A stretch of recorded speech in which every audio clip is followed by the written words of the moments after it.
السلام عليكم ورحمة الله وبركاته. النهاردة هنصبغ شعرنا. ففي بعض أنواع من الصبغات الكويسة، منها الصبغة اللي قدامنا صبغة رويال. دي يعتبر يعني من الأنواع الكويسة اللي كفاءتها كويسة وسعرها كويس.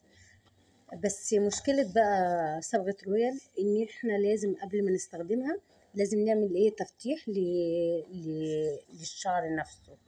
فهنستخدم بودرة تفتيح رويال. طبعا احنا كلنا عارفين ان بودرة تفتيح رويال يعتبر يعني من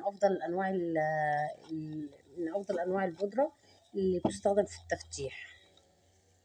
ففي الاول هنستخدم بودرة التفتيح اللي هو رويال. هنحط بقى على حسب حجم شعرنا. لو شعرنا قصير هنحط يعني نص المقدار من البودر ونص المقدار من الاكسجين، والاكسجين ده بيبقى جاي مع البودرة نفسها. بس عشان خاطر ما نحسش بدرجة، لان طبعا اي بودرة تفتيح بيبقى فيها كم من الاكسجين اللي بيتفاعل مع الشعرة، فبيدي يعني الشعور بالحرقان الى حد ما.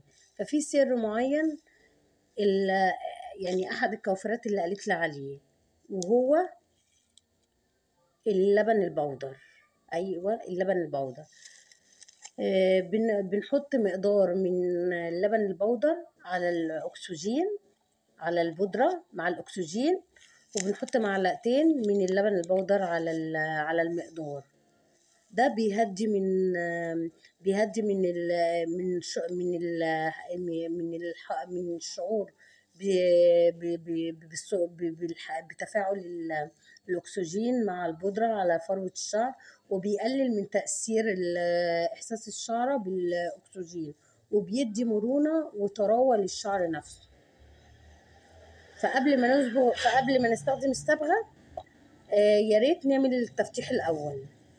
هنعمل التفتيح مثلا النهارده عشان ندي برضو فرصة لان الشعراية ترتاح. يبقى النهارده هنعمل تفتيح للشعر نفسه،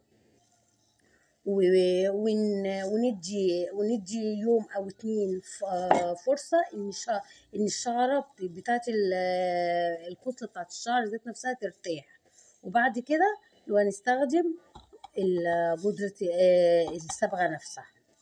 يبقى هنشيل الصبغة كده وهنستخدم بودرة التفتيح. هنعمل بقى؟ هنحضر إناء قدامنا كده. الإناء ده ممكن يكون من الزجاج، من الميلامين، من البلاستيك، المهم ما يكونش من الألمونيوم عشان خاطر ما يتفاعلش مع الأكسجين. وهناخد مقدار البودر اللي احنا عايزينه على حسب نوع الشعر بتاعنا. هنحط كده. انا شعري مثلا مش طويل، فهستخدم يعني المقدار المناسب ليه. ادي البودرة،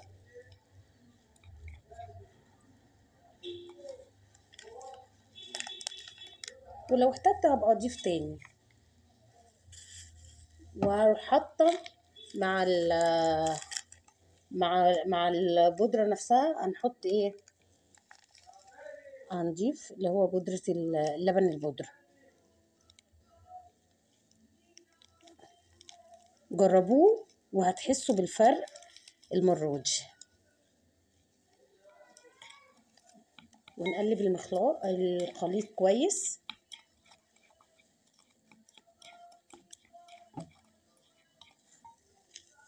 بعد كده نحط بقى مقدار الاكسجين. هو الاكسجين ده اللي بيبقى جاي مع البودرة نفسها. بسم الله الرحمن الرحيم.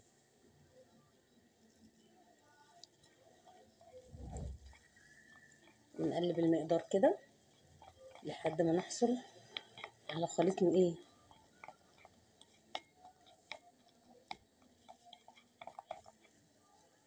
نزود شوية اكسجين كمان. الاكسجين ده بيبقى 9%، عشان ما يبقاش قوي على الشعرة نفسها. وهناخد بقى المقدار دوا، وعندنا طبعا بنستخدم الفرشة، فرشة الشعر، ونبدأ بقى ايه نمسك كده خصلة الشعر ذات نفسها، ونبتدي من الشعر، اما انه يكون ما اتسبغش قبل كده، او يكون في بعض الاماكن اللي اتسبغ، وفي بعض الاماكن طلع فيها الشعر الجديد، والشعر القديم لسه يعني في لونين مختلفين.